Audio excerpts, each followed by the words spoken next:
We talk about perception of amateurs in theatre, and I think it was interesting that I wrote my thesis for Masters in Theatre on this, and the head of the course was an ex-actor, and he isn't now lecturing. So we were talking through, he was my mentor and we were talking through it.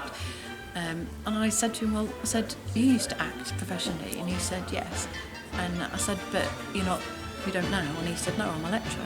And I said, because he'd said the definition of a professional was somebody who earned their living from it.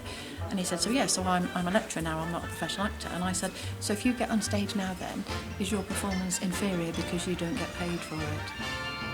And he smirked, but disagreed with me in terms of my perception of amateurs are just people who don't get paid. It doesn't mean that the standard of acting is any worse than somebody who gets paid for it. In fact, I've been to see professional things recently and thought, you know what, actually we could probably do better than, or we have done better than that.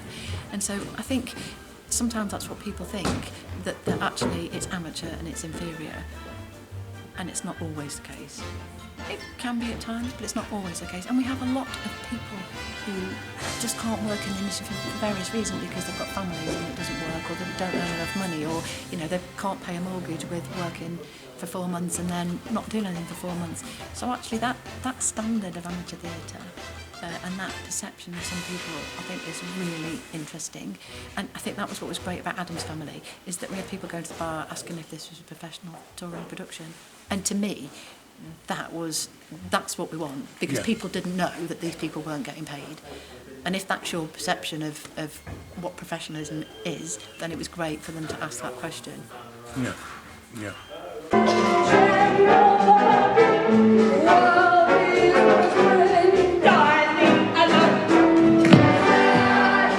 Okay, final question, the future.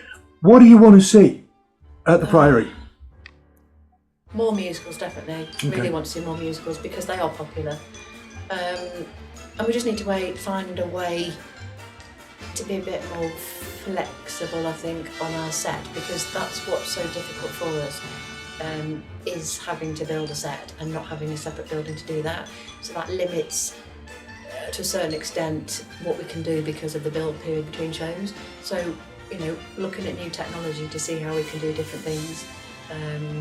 We've had some conversations about, digitising scenery and things like that. And that's appropriate for some shows and not for others. But, more musicals, getting different people into direct as well. Really would be interested in getting new people to come along. Might not have experience of directing, but might know about acting. Might not have any experience, but they can shadow someone. And I think that's the bit that I love. I think you've mentioned before, and other people have mentioned about that nurturing, developing people. We are part of the community. That's what's lovely about having local Kenilworth kids in the Priory Theatre, because we want them involved, we want their parents involved, we want to be part of that community. So just trying to widen the spread of Priory patrons and members, really. I think it says a great deal for communities. I think you've hit the nail on the head. As we expand in Coventry, I live in Coventry, we lose community. We don't have that village feel anymore, save for places like Earlston, maybe Stichel. But we've lost that, and I think Kenilworth has value. You have two theatres, and you're incredibly lucky to be able to support two theatres. And we do try and talk to them about not clashing on dates. Sure. But again, they've got constraints like we have in terms of set build and times and things like that. But I'd love to do more musicals.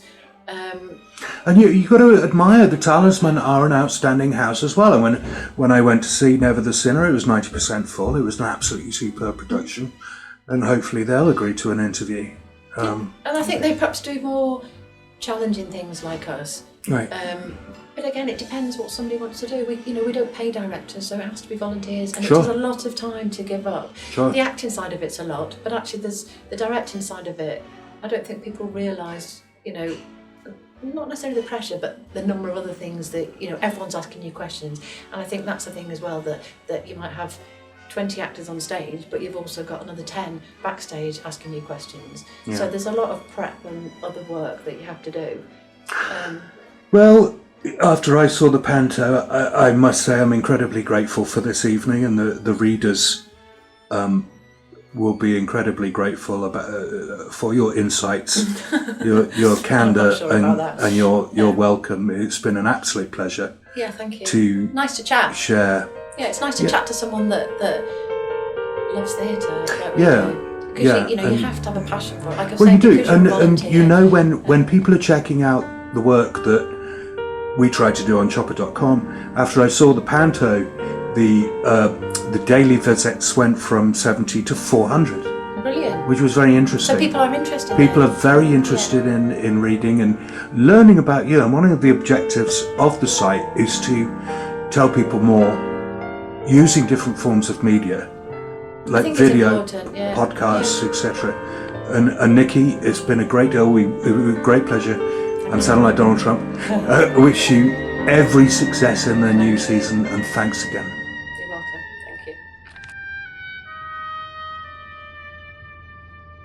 Thank you.